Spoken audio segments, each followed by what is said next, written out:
Dumfries è solo Lautaro, rete, ha segnato l'Inter! This is the Pazza Inter podcast, where we talk passion, tactics, victories, heartbreak, and everything in between. Because with Inter, it's never just football. Vamos! Vamos!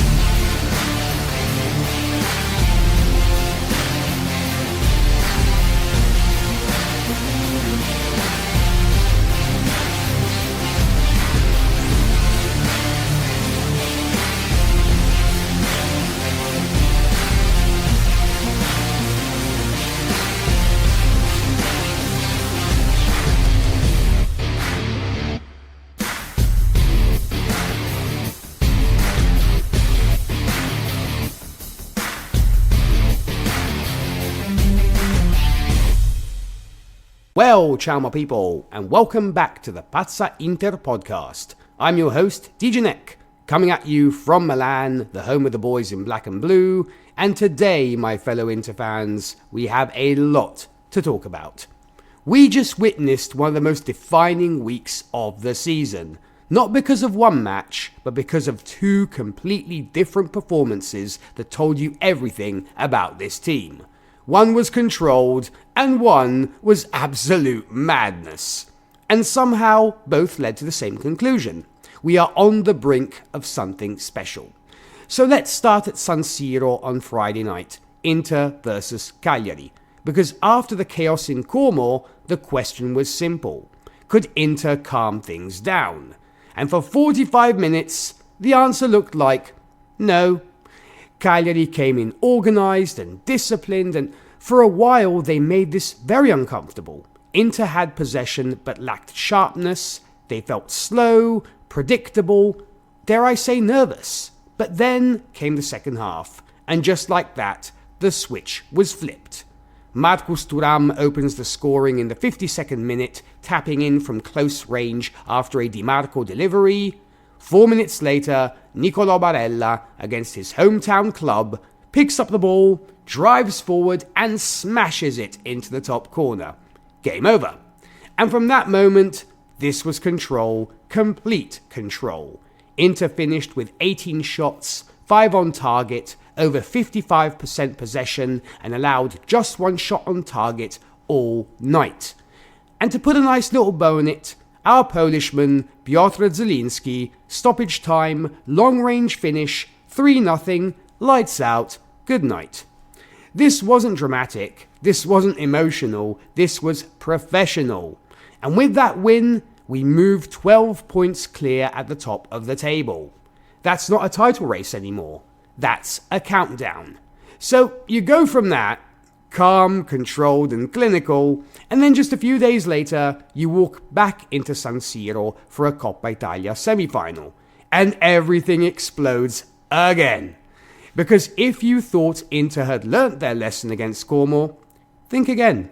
Same story, different competition.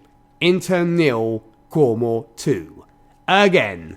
Martin Baturina scores in the first half, Lucas D'Acunha makes it 2 just after the break, and suddenly you're sitting there thinking, there's no way they're doing this again. But this team doesn't panic. This team does not fold, this team responds. Minute 69, Akan Çalhanoğlu, outside the box, turns, shoots, deflection, goal. 2-1, shift in momentum. San Siro wakes up, the pressure builds. Minute 86, Çalhanoğlu again with a very rare goal with his head. 2-2, and you can feel it. Como are gone mentally, and then 3 minutes later, Petar Sucic, winner, 3-2. From 2-0 down to 3-2 up in the Coppa Italia semi-final. We advance, the final is secured, the dream is still alive. And here's where it all comes together. In the space of 4 days, Inter showed you two completely different identities. Against Cagliari, we had control and structure and patience and authority, while against Como, it was about chaos and resilience and mentality and especially heart. And both matter because champions don't just win one way. They win when it's easy, when it's hard, when they're playing well, and when they're hanging on for dear life. So here's the reality now. Inter are now 12 points clear at the top of the table, into the Coppa Italia final, and still riding momentum from multiple comeback wins. This is not luck. Let's get that clear. This isn't a good run. This is a team that knows exactly who it is. A team that can suffocate you or survive you. A team that can dominate or drag you into chaos and still beat you. And if you're the rest of Italy right now, that's terrifying.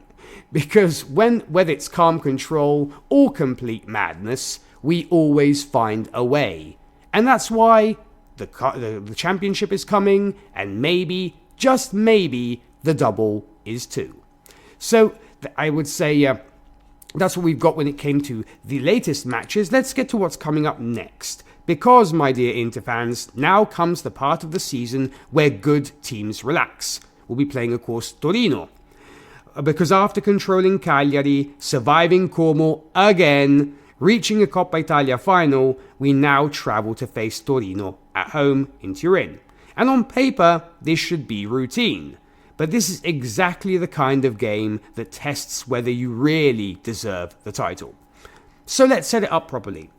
Inter come into this game top of the table with 78 points, best attack in the league, 78 goals scored, one of the best away records in Italy.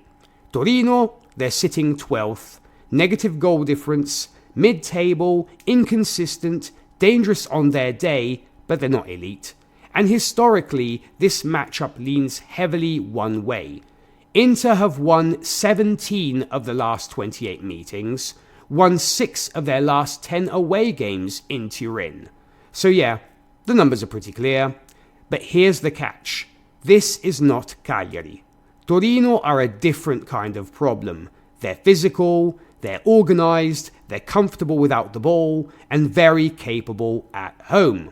They've won 9 of their last 18 home games, so this is not going to be a walk in the park. And more importantly, they're the kind of team that tries to drag you into an ugly game. Low tempo, fouls, second balls, long phases without rhythm, exactly the opposite of what Inter want. So what does this game look like? Well, I'll tell you right now, this is going to be about patience versus frustration. Expect Inter dominating possession, Torino sitting compact in the mid-low block, very few clean chances early, and the key battleground, wide areas. Because if Inter break this game open, it will come from Denzel Dumfries attacking the far post, or Federico Di Marco delivering early crosses. Torino will try to win aerial duels, slow transitions, force us into crosses from deep, and if Inter get impatient, that's when Torino can hurt us. So let's talk some individuals, the key players probably for this match. For Inter, I would say Marcos Thuram, on fire right now, confidence is through the roof. Speaking of confidence, Akan Çalhanoğlu coming off a heroic cup performance, and Niccolò Barella, the tempo setter, the emotional leader. For Torino, keep your eyes on Nikola Vlasic, he's the creative outlet, and Giovanni Simeone, physical threat up top. These are the moments where games swing. Now the real question is not are we better, we know we are. The real question is can Inter win without chaos? Because the last 2 weeks have been 4-3 comeback, 3-2 comeback. At some point you don't want to keep playing with fire. I don't think this will be a blowout. I think this will be a tight game. I think it will be a physical game. I think it might be uncomfortable. But I also think champions find a way. And I think our final score will be Torino 1, Inter 2. Thuram, maybe Barella, and obviously a late scare because we always enjoy the tension, don't we? So my final take is if Inter win this, then we're no longer talking about if. We're talking about when. Because this is what title-winning teams do. They go away to places like Turin against teams that want to slow them down in games that aren't pretty, and they take 3 points anyway. So I would say this coming game on Sunday isn't about style, it's not about dominance, it's about one thing, getting closer to the title. And right now, we don't need to be perfect. We just need to be, like Thanos, inevitable. So, of course, I guess that's it for today's episode of the Pazza Inter podcast. Thank you for listening. Remember, with Inter, it's never easy, it's never calm, and above all, it's never boring. But we wouldn't have it any other way. Share the podcast with a fellow Inter fan or a fellow football fan for that matter, and I'll see you next time. I have been your Italian DJ Nik. Thank you for listening, and as always, Forza Inter. Vamos!